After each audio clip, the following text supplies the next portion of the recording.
Bharat views के सभी साथियों को नमस्कार।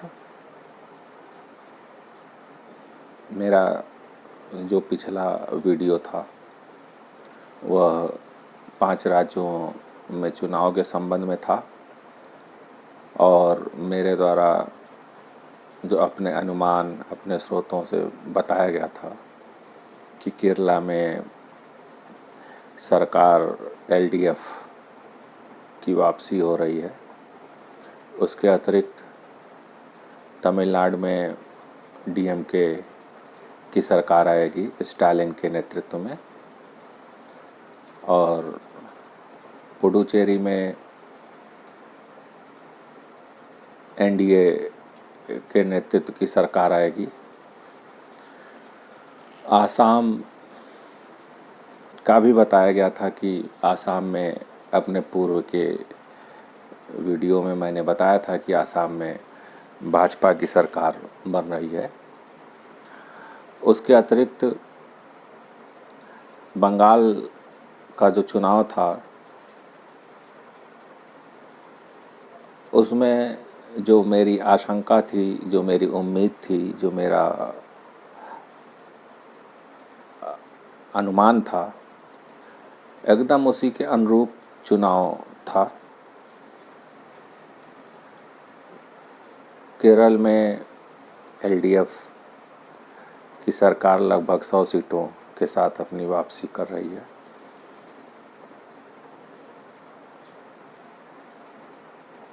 तमिलनाडु में जो सरकार स्टालिन के नेतृत्व में डीएमके की बनने जा रही है वो लगभग 150 सीटों के आसपास। अभी पूरी काउंटिंग ख़त्म नहीं हुई इन राज्यों में, इसलिए एकदम एक्यूरेट सीटों की संख्या नहीं बता रहा हूँ। और पुडुचेरी में अभी जब तक मैं आपके सामने मुखातिब हूँ तब तक जो है 16 सीटों पे बढ़त एनडीए की है। इसी प्रकार आसाम में लगभग 75 सीटों के साथ भाजपा की सरकार बनने जा रही है। बंगाल में लगभग 210 से 220 सीटों तक टीएमसी की को सीटें मिलने की आशंका है और भाजपा को लगभग 75 सीटों के आसपास। इस पूरे चुनाव का जो समीकरण था वह कई मायनों में मैंने आपसे पिछले वीडियो में भी बताया कि भारतीय राजनीति में अपनी एक छाप छोड़ने जा रहा है, क्योंकि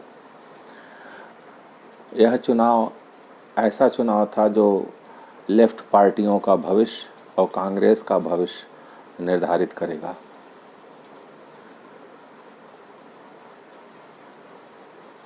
इस पूरे 5 राज्यों के चुनाव में बंगाल में और केरला में कांग्रेस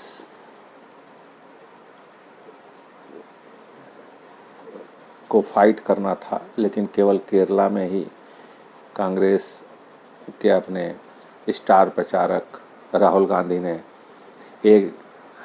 एक राज्य में ही केवल प्रचार किया। थोड़ा बहुत तमिलनाडु में डीएमके से गठबंधन होने की वजह से किया और उसके बाद जो है आसाम में थोड़ा सा प्रचार किया। बंगाल में केवल एक दिन प्रचार करने गए। अब लगता है कि कांग्रेस अपनी प्रासंगिकता खोती जा रही है और अगर उन लोगों की कांग्रेस की यही नीति रही तो भारत के राष्ट्रीय परिदृश्य से कांग्रेस का गायब हो जाना अस्वाभाविक नहीं होगा और उसमें शंका भी नहीं होनी चाहिए। आप अपने तात्कालिक राजनीतिक हितों को या किसी पार्टी के वैमनस्यता के कारण आप प्रचार मत कीजिए, वो मत कीजिए और उसके बाद छोड़ दीजिए। अपना भविष्य, तो स्वतः ही आपको एक दिन आपका भविष्य खत्म हो जाएगा। जो तो राहुल गांधी ने यही किया है और संभवतः अब उनको बंगाल में ज़मीन भी ना मिले, जो उनके पास लगभग उनको और मिलाकर 70 सीटें थी, वह अब दोबारा बंगाल में शायद अब उनको नहीं मिलने वाली है। इस पूरे चुनाव में बंगाल में ममता बनर्जी ने अपना वापसी किया और बहुत प्रचंड बहुमत के साथ। पिछली बार 2016 में उनको 294 सीटों में कुल 211 सीटें मिली थी और इस बार उससे बढ़कर ही आने की उम्मीद है। तो उनको पिछली बार से नुकसान नहीं हुआ, जबकि लोकसभा में उनको नुकसान हुआ था। 22 सीटें जीती थी, 18 भाजपा ने जीती थी 2019 में। कुल मिलाकर ममता बनर्जी अपनी सीट नंदीग्राम से हार गई हैं।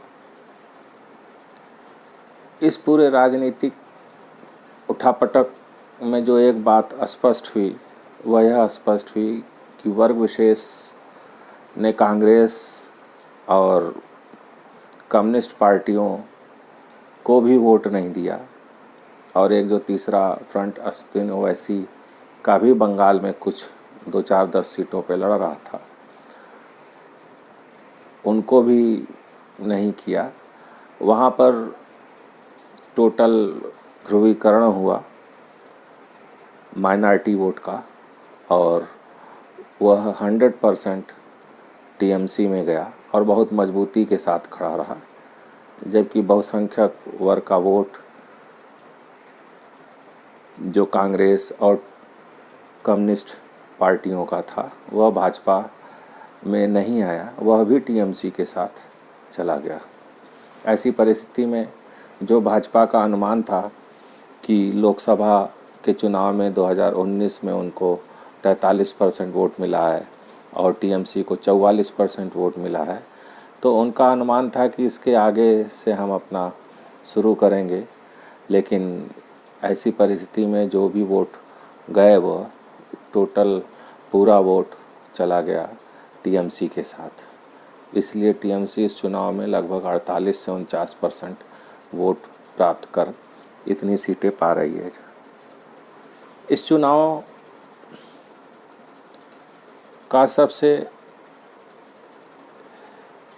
एक पहलू ये भी रहा महत्वपूर्ण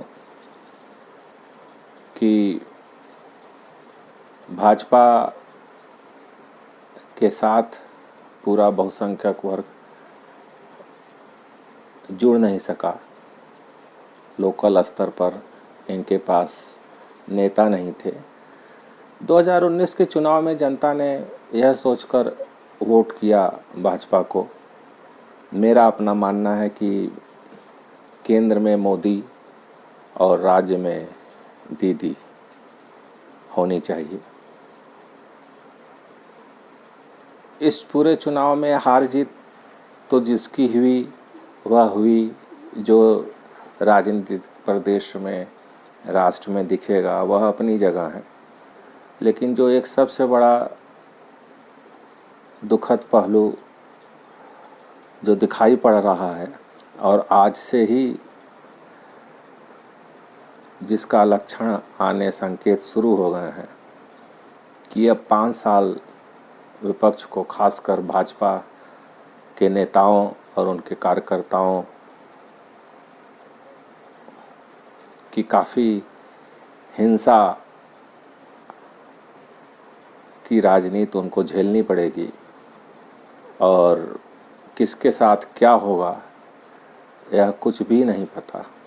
क्योंकि बंगाल की राजनीति में जो वहाँ पे अधिकारी वर्ग हैं वह ऐसा व्यवहार करते हैं कि जैसे वह टीएमसी के कार्यकर्ता ही हों। यह बहुत दुखद और दुर्भाग्यपूर्ण है। इस पर कभी और चर्चा करूँगा कि हमारे जो आईएएस और आईपीएस लॉबी हैं इनमें सुधार की गुंजाइश कहाँ है, क्यों है? क्योंकि अनेक राज्यों में दिखाई पड़ रहा है कि कैडर अलॉट होने के बाद आईएएस और आईपीएस लॉबी का उस क्षेत्र, उस राज्य के क्षेत्रीय दलों से एक ऐसा गठबंधन हो जाता है तथाकथित रूप से, जो समाज के लिए हितकर नहीं है। ऐसा कई राज्यों में देखा जा रहा है, जिसका उदाहरण महाराष्ट्र में भी है, बिहार में भी है, और आपका बंगाल में भी है, कुछ थोड़ा बहुत तमिलनाडु में भी है, केरला में भी थोड़ा बहुत है। ऐसी परिस्थिति में इस परिस्थिति से निकलने के लिए केंद्र सरकार को सोचना पड़ेगा कि हमारी आईएएस और आईपीएस लॉबी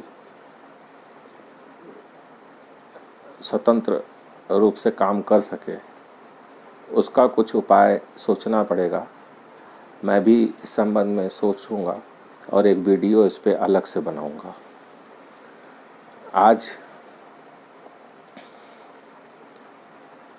मेरा ये वीडियो बनाने का दूसरा सबसे बड़ा उद्देश्य यह है कि बंगाल की राजनीति में जो हिंसा दिखाई पड़ रही है भविष्य में, वह बहुत दुखदाई होगी और बहुत कष्टकारी होगी। इस पे दीदी को, उनके कार्यकर्ताओं को निरंकुश होने से रोकना चाहिए और प्रशासन को अपना कार्य कानूनी रूप से करना चाहिए, जिससे जनता के मन में भय व्याप्त न होने पाए और उनको जान माल की किसी प्रकार की क्षति न होने पाए। क्योंकि चुनाव लड़ना, चुनाव में समर्थन करना, यह हर नागरिक का अपना अधिकार है, कर्तव्य है, और उसके प्रति राजनीतिक हिंसा हो, यह उचित नहीं है। और हर चीज़ को आत्महत्या दिखा देना, राजनीतिक हिंसा, या कि उसमें स्वयं ये ऐसे कारणों को बता देना, यह भी उचित नहीं है। किसी भी दशा में यह चीज़ें उचित नहीं होती हैं। हिंसा किसी भी कारण से उचित नहीं होती है। मेरा कुल मिलाकर जो आज का विश्लेषण था वह इस रूप में था कि मैंने जो केरला, पुडुचेरी और तमिलनाडु के ऊपर अपना विश्लेषण किया था वह एकदम सही निकला। इसीलिए मैं आप लोगों के सामने आया हूँ अपनी बात कहने के लिए।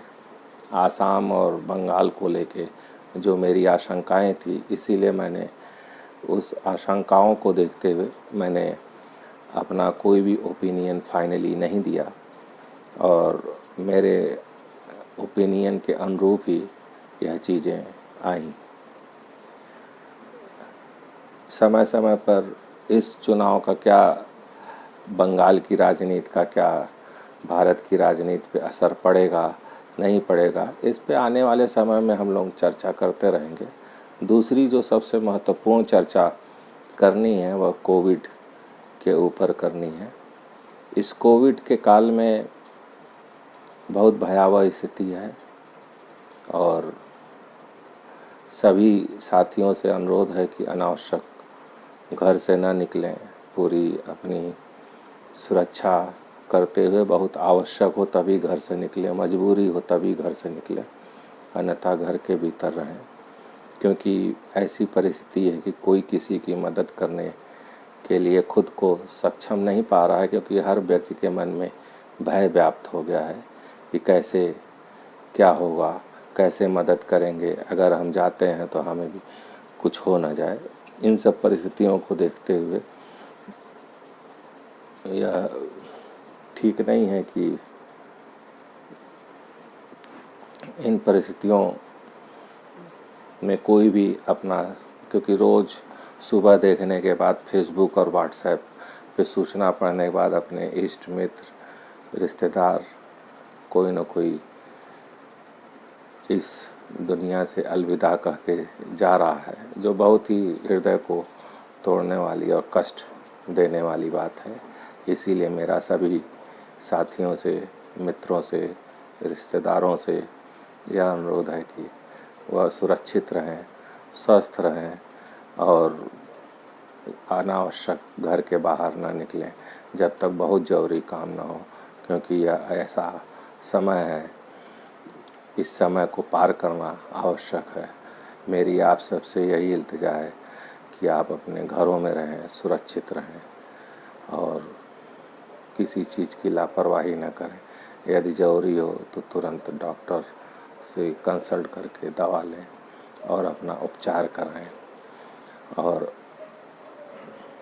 किसी प्रकार का टेंशन न लें, खुश रहने की कोशिश करें इत्यादि चीज़। इसी के साथ मैं आज अपनी संक्षिप्त बात समाप्त करता हूँ और आपसे अलविदा कहता हूँ। कल फिर मैं कोरोना पे ही एक विस्तृत, आप जो उपचुनाव हुए हैं उनकी मतगणना जारी है, उसके संदर्भ में अपनी बात रखूँगा, खासकर उत्तर प्रदेश के परिप्रेक्ष्य में अपने शिक्षकों और कर्मचारियों के कष्ट के बारे में, हमारे कितने शिक्षक साथियों ने अपना साथ छोड़ा है, इन सब चीज़ों के बारे में विस्तृत चर्चा करूँगा। इसी के साथ मैं अपनी बात ख़त्म करता हूँ। नमस्कार, शुभ रात्रि।